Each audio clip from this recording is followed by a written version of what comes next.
guys, I'm Sammy. And I'm Lucas. And welcome back to Patch. And today we're going to be reviewing the Pulsar Xlite wireless gaming mouse. And this mouse is pretty cheap. It's going for 75 bucks. That's a great price for a wireless mouse.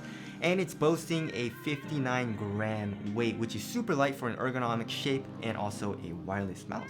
So let's get into it. If you guys do want to get it, we'll leave a link in the description box. Let's get started off with the shape. And like I said, it is an ergonomic shape. If you look at from this angle, it is pretty, I guess, slanted, like all ergonomic shapes are. It feels very, very nice. And I feel like at this point, most ergonomic shapes are really, really similar, right? Yeah, it's like it's really kind of a cookie cutter design for these things. The main thing that stands out to the eye, of course, is the hole punch design here, which on its own isn't original, but this little sort of like, I don't know, their weird like design here looks interesting, as well as, hey, that's weird. At the bottom, yeah. That's a little bit weird on the bottom.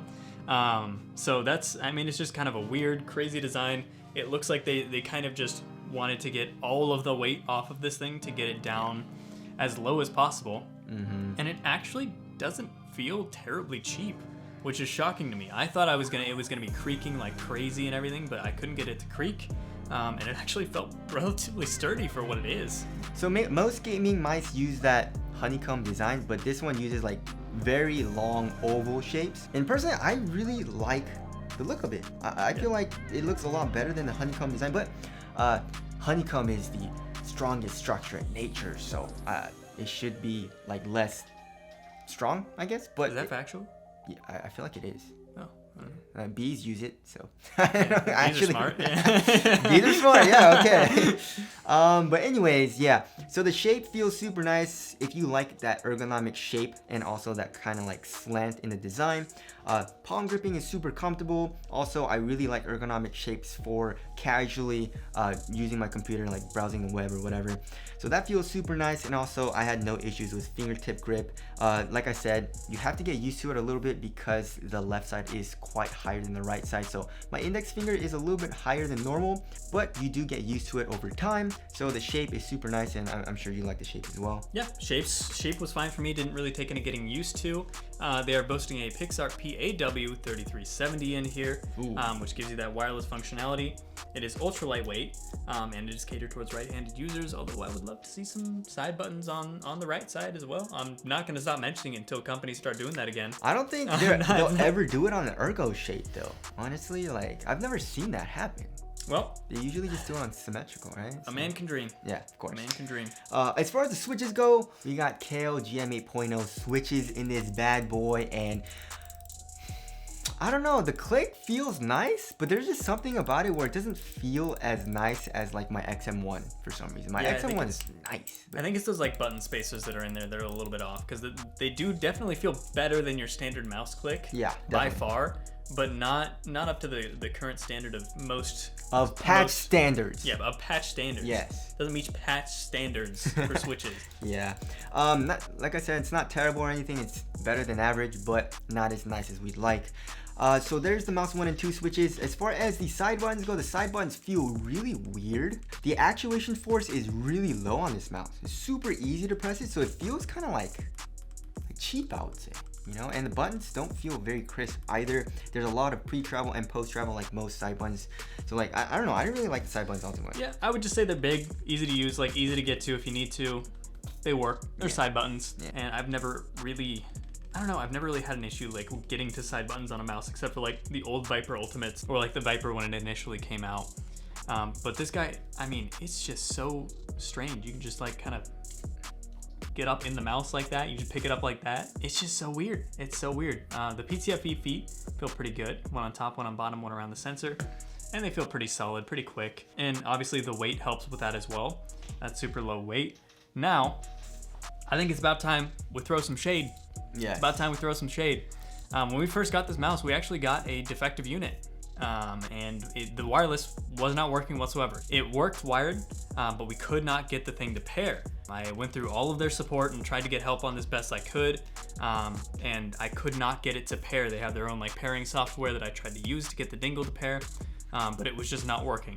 The company did though offer me a replacement, which is perfect. Good on them for that. And the replacement worked just fine for wireless, but the first one we got was defective, so do watch out for that. We do have a USB-C connection, and the Pulsar kind of like dingle is just all plastic, super light, so when you put it on your desk, it is very easily moved, which kind of sucks. That's one thing that I would like to have in my like wireless mouse, is a nice weighted dingle. You know, it's just that nice little like cherry on top for me. I mean, obviously it's just nitpicking at this point, but so we have 70 hours of battery life, and that's actually pretty nice, especially for the weight. It's actually super light, you know, but you're getting really good battery life, which I like. There is no RGB on this mouse besides, I guess, the little light on the bottom, but that's not really RGB, you know. So let's actually check the weight. Are they lowballing us? You know what I mean? Let's check it on the patch scale. It's 59.60 grams. 50, yeah, it's changing from 59 to 60. 59.5 grams. So they advertise it as 58 grams, so they're lowballing us by 2 grams. We want our money back. Shady business practice. Yes. So yeah, no, we had no issues. It's actually a very light mouse for how large it is. Look at that. You know, so I feel like they did a really good job in bringing down the weight, but also keeping it like that very large. Like if you like that very large ergonomic shape, but you wanted a very light mouse, this is a great mouse for you guys. Also for build quality was great. You know, we didn't really have any issues with the mouse button like creaking or wobbling or anything. There's no creaking inside of the mouse chassis either, and just pressing the entire chassis from everywhere, there's no creaking. It feels solid. And we were very surprised. Like, it's all plastic, and you have this hole punch design that we don't really like, but you know, it worked very well on this mouse. Also, another thing that that I should mention is that, as you guys can see on the sides of the mouse, the holes are there, and usually we don't like it because it has that cheese grater feeling, and I want to feel just like a smooth surface, right? But on this design, the ovals are super thin, so I didn't really feel myself like being annoyed by this like hole punch design as opposed to like a honeycomb, because honeycomb is more just like a circular shape and my thumb would go into it a little bit easier, but with this like thin oval shape, my finger didn't really get into it that much, so that felt a lot nicer. As like a nitpicky detail, I like it. Yeah, I approve. Yeah, patched approved. And what do you think about the aesthetics? I feel like it looks great. It says Pulsar here on top of the mouse, which I feel like is a nice little touch. Yeah, right? Slick aesthetics. I mean, just that hole punch design alone makes it look pretty cool.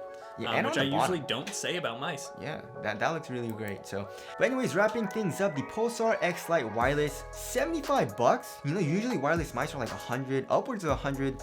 Premium mice like the G Pro wireless and the Viper Ultimate are $150, and maybe on sale now, but retail was $150, right? So $75, very, very good price. A good build quality, super lightweight. The shape is super nice if you want a nice ergonomic shape, although it is quite large. So I wonder, like, are they ever gonna make a smaller version of this? I don't know. Hopefully, right? Because I feel like right now, if you're like, man, I like the Model D, but I wish this thing was lighter. Yeah. Boom. Right there. Boom. And it's $5 cheaper. Yeah. So there you go.